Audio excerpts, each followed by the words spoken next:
The storm has broken over southern Aleppo. For the second time this year, the Jaish al-Fatah Operations Room is attempting to break the encirclement of eastern Aleppo and reopen a supply line to the besieged militant factions there within. A possible secondary task is to counter-besiege the government-held western Aleppo. In opposition to these objectives is the Syrian armed forces and their allies, who intend to preserve the strategic initiative in and around Aleppo city.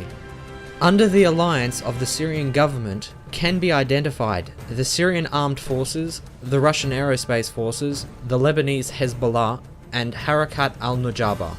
Opposing them are a mix of terrorist, mercenary, separatist, and criminal factions operating under the Jaish al-Fatah command structure.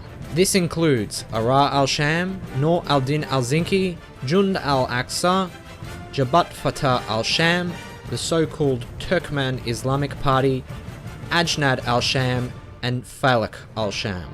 In the lead-up to the opening of the Jaish al-Fatah offensive against western Aleppo on the 28th of October, the combined militant factions launched a series of preliminary attacks against the 1070 housing project, seizing about 80% of it. However, by midday on the 28th of October, the Jaish al-Fatah Operations Room commenced its offensive proper.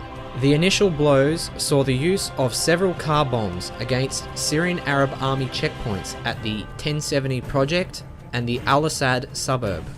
This was immediately followed by an assault along these axes, during which 50% of the Al-Assad suburb was captured by shock troops of the Jabhat Fatah al-Sham terrorist group. Meanwhile, the gains in the 1070 project were used as a springboard for attacks against the 3000 apartment block.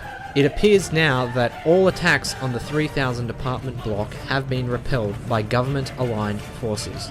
The opening phase of the offensive also saw attacks further north, such as the Minyan sawmills, where terrorists used a car bomb to stun pro-government forces, followed by a rapid capture of the entire area within hours, which was made possible by the swift withdrawal of pro-government troops from the area.